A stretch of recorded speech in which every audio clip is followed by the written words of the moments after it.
Even if you're not a longtime cooking show fan, you likely know and can recognize Rachael Ray. The seemingly cheerful, down-to-earth cook who makes you feel like she's just like you, got her start in 2001 with the launch of her first Food Network show, 30-Minute Meals. Since then, she's built a food empire that includes many other shows on the Food Network channel, as well as her own daytime talk show, Rachael Ray, which aired from 2007 to 2023. She's authored dozens of cookbooks and started a magazine in 2005 called Every Day with Rachael Ray.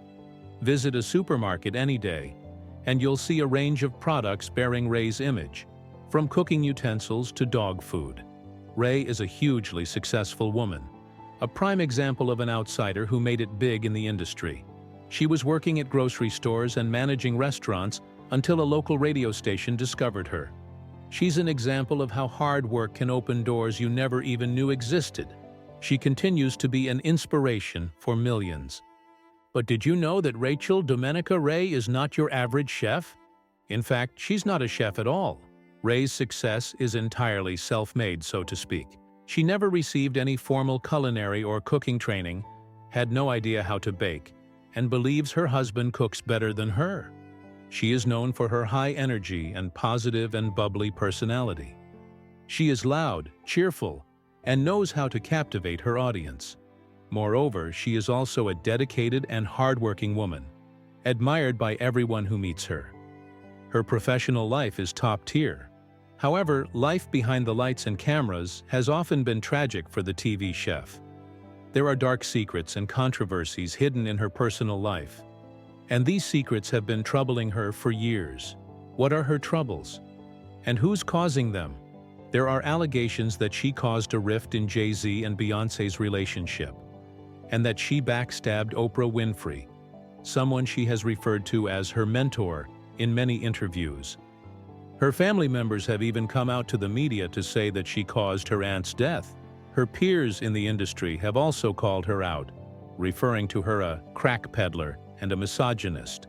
Are these accusations true? Let's separate the truth from the lies behind these accusations. Dive deeper into the details with me. Rachael Ray, apart from being a cheerful chef with a lot of energy and a wide knowledge of cooking, hosts shows watched by every housewife and mother in the country. One of the characteristics that set her apart is her voice. She is known for her famous gravelly voice with her signature rasp. Unlike what you might assume, cigarettes or drugs are not the reason for it. Ray has had voice problems her entire life, literally. When she was a child, she caught croup, an infection that affects the airway. Ray told People magazine in 2006, "I had a lot of croup as a kid, so I don't have the strongest vocal cords to begin with.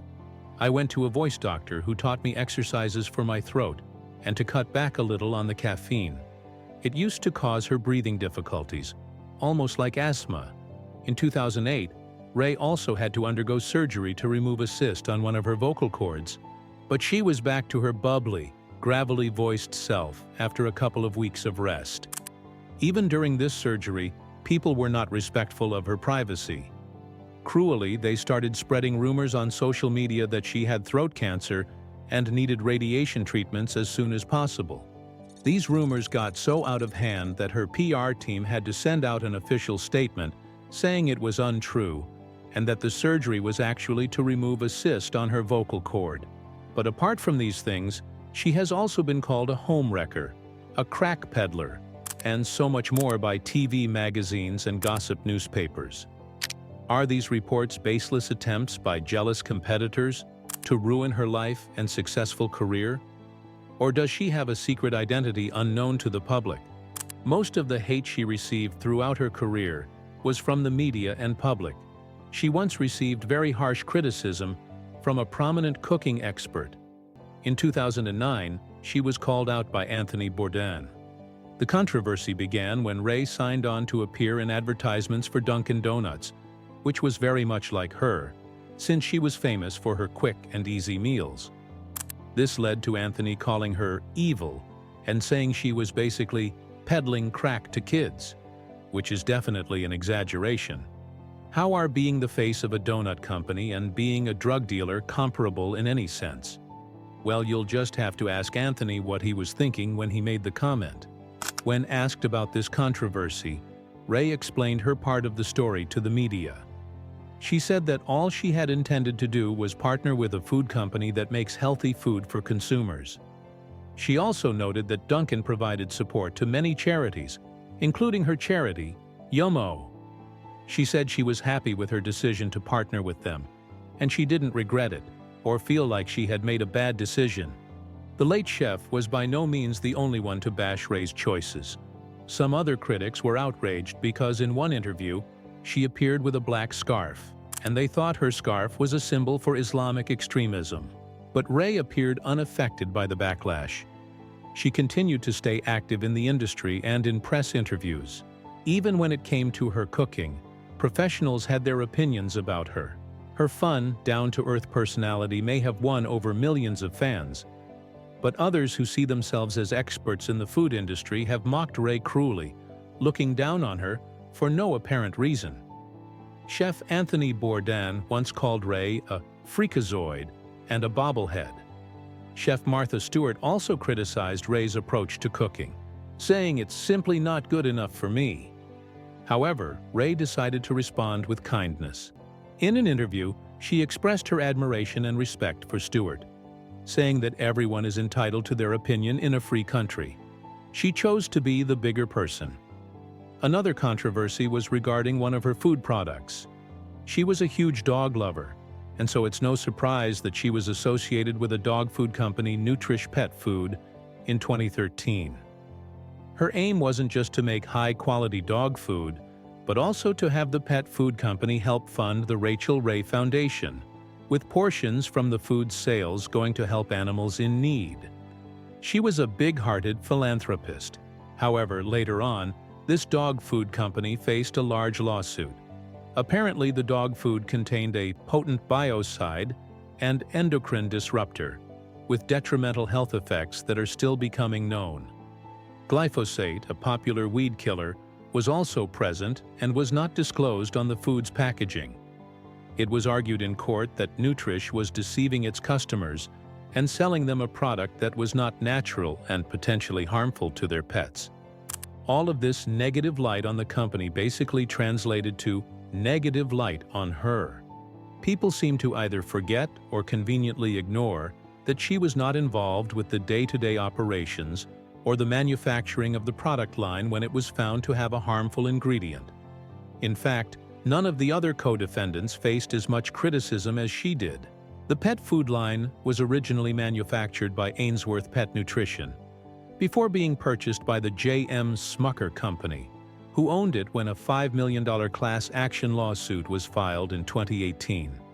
In the lawsuit, a consumer pointed out that the so-called natural dog food contained the herbicide glyphosate, which he alleged was false advertising.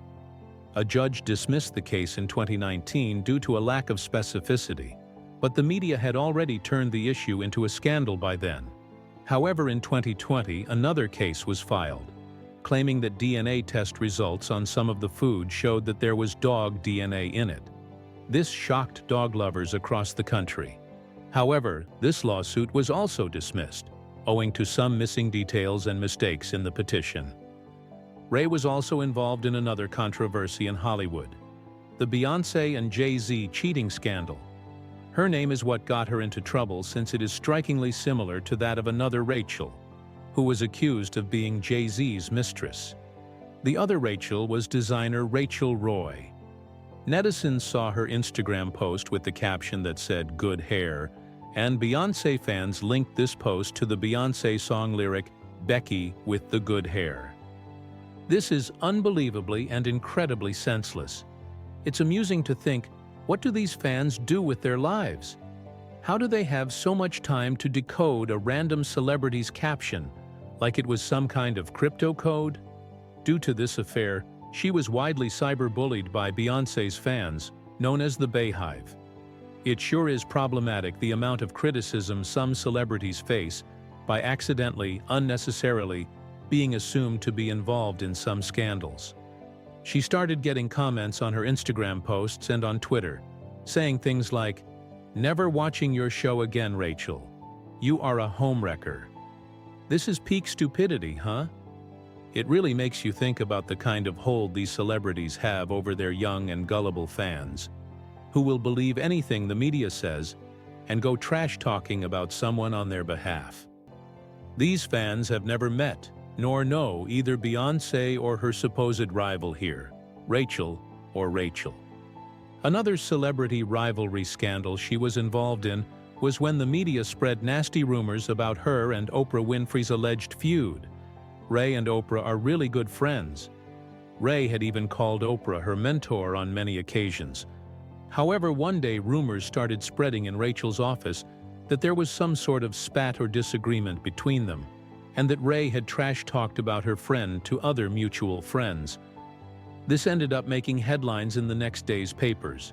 Papers claimed that Ray had said negative things about one of Winfrey's portraits hung in her office. However, the two talked it out and were able to remain good friends. Thankfully, they didn't let these rumors get to them. Ray spoke up about it during an interview with People in 2007, expressing that the incident had left her feeling disturbed. "If people want to slam me, just slam me. I felt bad for Oprah because it attaches my name to hers." Ray had to face was rumors that she didn't actually write her cookbooks. Ray has published hundreds of recipes, credited to her name on platforms like the Food Network website or Rachael Ray's website. While it's understood that not all the recipes used on Ray's shows or published in her magazine are her own, many expected that Ray writes all the content in her cookbooks. So, it was shocking when some industry insiders accused her of not doing so at all. In 2012, the New York Times published a story called "I Was a Cookbook Ghostwriter," claiming that many celebrity chefs aren't writing their own recipes or cookbooks, with Ray one among them. However, Ray mentioned on an episode of Rachael Ray that she writes her cookbooks in the little time at home she has with her family. Bobby Flay, another popular American chef, also publicly stated that he fully believes Ray writes her own cookbooks, mentioning that he's seen her do so between filming her shows. With the recent Me Too movement and many women coming out against their sexual harassers and abusers, there have been some allegations against famous chef Mario Batali. He was regarded as one of the world's best chefs. In 2017, 3 women came forward against him. Ray, as a loyal friend, stayed in support of him. She had also spoken up in favor of him in a couple of instances, talking about how he had always treated her respectfully and fairly in the industry. However, she received a lot of backlash for this as well, especially from women all over the world. They said she was not an ally for women. However, later on, 2 of those cases were settled, and he was proven not guilty in the 3rd one. He was held to be innocent. Rachael got married to Mr. John Cusimano, a musician, actor, and lawyer, in 2005. This amazing couple has been married for nearly 20 years now. They got married in a Tuscan castle in 2005 and renewed their vows in the same venue in 2015. They have a practice of hosting an anniversary party at the castle every year with family and friends. Cusimano has made many appearances on her shows. Thankfully, while she never faced cheating allegations, the media used to come up with some random baseless report or citing whatsoever of her husband being unloyal and cheating on her. One rumor claimed that a Florida woman met Cusimano in New York in 2000 and continued an affair with him for years, well into Cusimano and Ray's marriage, with Cusimano paying her for her prostitution services and engaging in drug use with her. Many publications have said that Cusimano has cheated at least twice, and maybe as much 6 times, relying on blurred paparazzi pictures from random clubs. None of these things were ever proven, and just needlessly subjected the family to a lot of negative attention and scrutiny. They went through a lot of bad media because of this. It was like the media was determined to break her marriage and break her apart. The poor woman. As if these developments weren't enough, she was also judged because her husband was rumored to be a cheater. People said that she was too focused on her career and that if she were a good wife, these things wouldn't have happened. Others thought that she was stupid to stay with him after so many alleged incidents of cheating. It seemed that whatever she did, the media as well as the public had no intention of leaving her alone or letting her live her life. In a 2007 interview with People, Ray confirmed she had heard about 6 women her husband allegedly cheated with, but made it clear she was no duped spouse, saying, "I've known where he is every night since we've been married. And we have talked every day since the night we met." The couple also felt pushed to put out an official denial in 2013, after papers alleged that Cusimano was a regular at a New York City swingers club called Checkers. Their publicist stood up for the innocent couple and shared through a public announcement, "This is yet another pack of lies printed by the National Enquirer, who have been targeting John and Rachel for several years with no merit." Mugging is unfortunately not uncommon in New York City. However, according to the New York City Police Department, there were 1,217 instances of robbery in January 2024. Mugging falls under the category of robbery, as it is basically taking property from a person through threats. It is not included in the category of burglary, which requires a break-in. Given New York City's population of over 8 million people, you only have about a 0.01% chance of being mugged in the city. But you might wonder, what does mugging have to do with Ray? Well, you will be shocked to know that Ray is a 2-time victim of mugging. Ray moved to New York City in 1995. Unfortunately, within 2 years, she became the victim of a violent mugging in the lobby of her own Queens apartment building. She recounted to People, "This kid comes in behind me. Next thing I know, he shoves my face up against the door, jams a gun into my back, and says, 'Give me your bag.' I flipped the top off the mace my dad had given me when I moved to New York City, spun around, and started screaming. Whew, thank God for the mace." However, the robber was deterred only to return the following week to beat Ray up in an alley. However, this time as well, she somehow defended herself and was not too badly hurt. She managed to get hold of her pepper spray and aimed it at her attacker, who made a run for it. Both these incidents left her traumatized and led to her leaving New York City for good. She said in an interview with Vanity Fair, "Dude, I got mugged twice within 1 week. Wouldn't you want to leave?"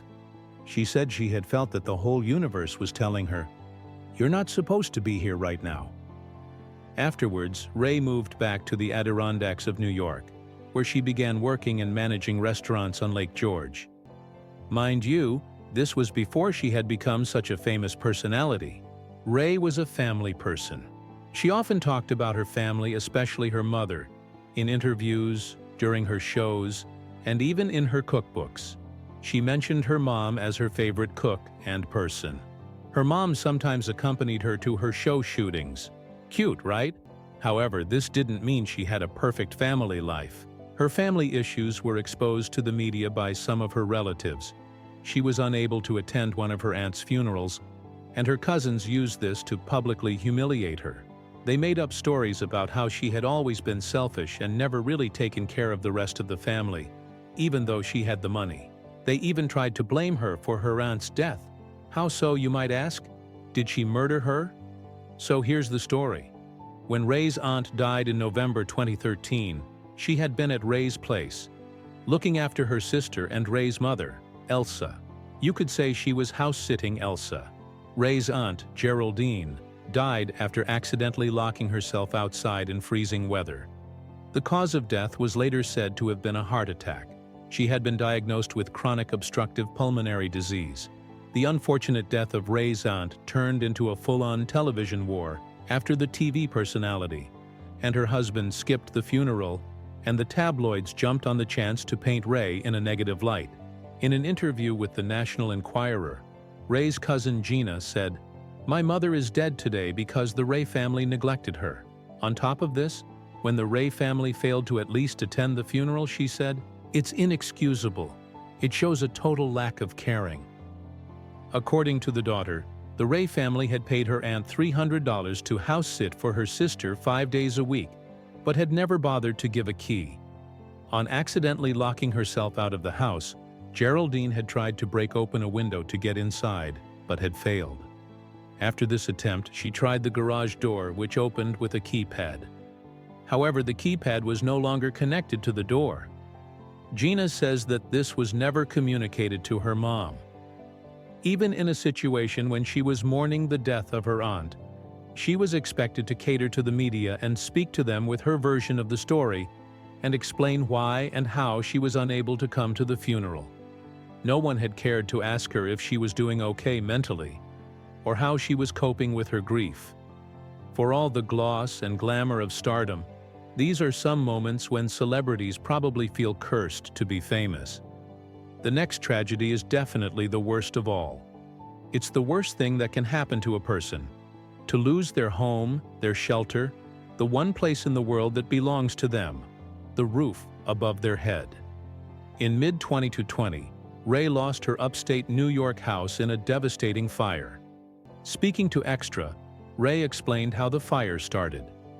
"The chimney burped under the roof," she said. During the season 15 premiere of The Rachael Ray Show, Ray gave viewers a look at the ruins of her house. "It took about 1 hour for this house to come down, and in my mind, it took decades before it was even built. In the years that I lived here, I learned an awful lot. In the few weeks since it burned, I think I've learned even more," Ray told viewers. When the incident happened, Ray and her husband had been getting ready to have a fulfilling dinner after a busy day. However, before they could get to dinner, the house started burning. Before they could notice something was wrong, a man who was riding his bike on the street noticed their roof was burning and ran inside the compound to inform them. They had been unaware until then. And when they checked, they realized that the man was right. The top floor of the house was halfway burnt by then. Ray raced upstairs to grab their precious belongings, and as she made her way to the second floor, she says the walls had started crumbling. "I heard the fire in the walls. It was blood-curdling and chilling from head to toe," she recalled. The house burned well into the night, until it was completely gone. The damage was so severe that Ray's house had to be rebuilt from the ground up. Ray lost many sentimental items that held great emotional value to her in the fire.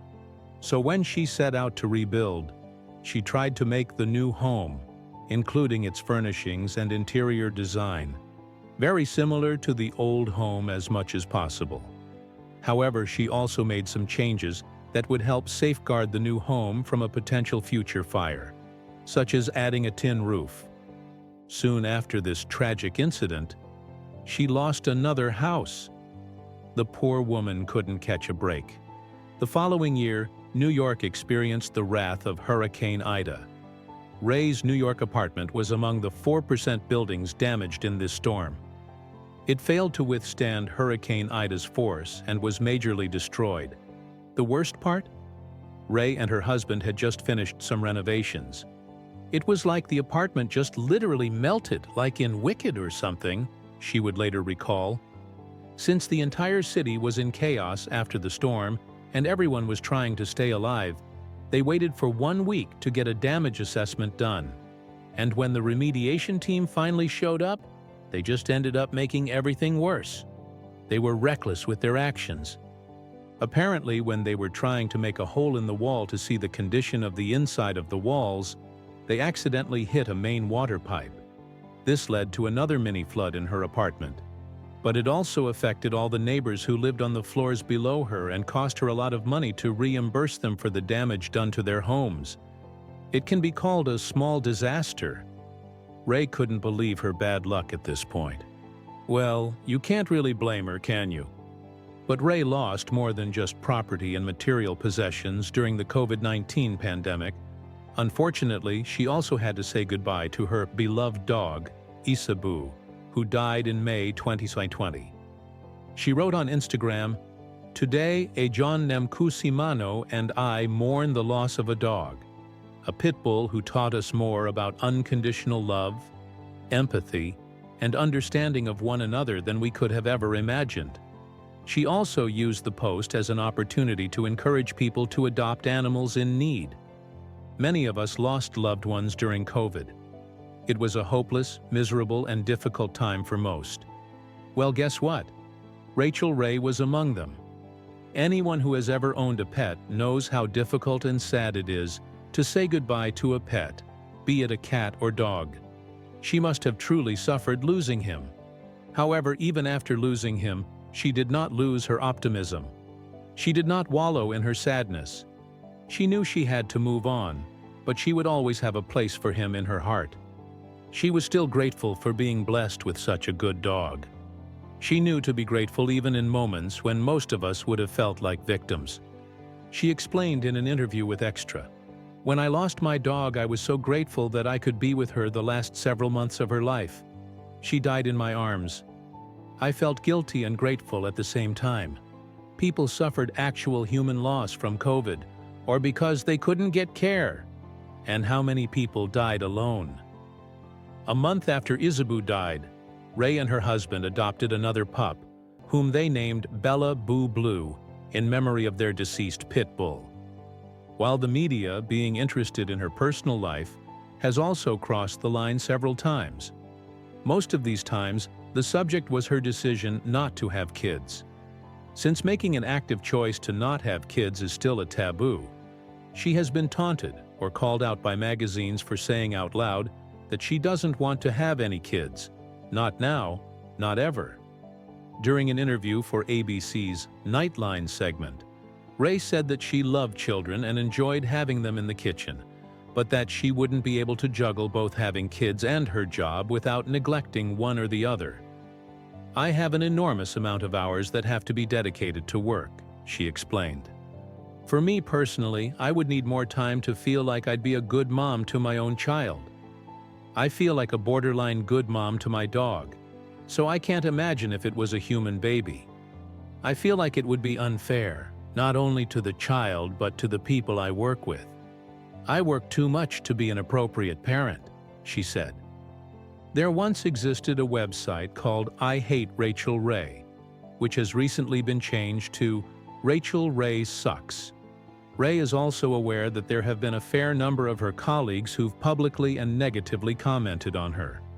She has also received a lot of criticism from the public, and especially the media, who can't seem to stay out of her business. Mostly, it's her personal life that has been turned into scandals, unnecessarily, may I add. If the price one has to pay for fame, money, and stardom is this, I'd strongly suggest against it.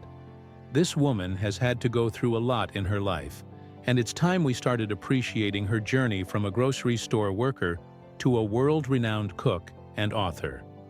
If you enjoyed this video and want more informative content, please like, subscribe, and hit the bell icon. And don't forget to share this video with your fellow cooking partners and Rachael Ray fans.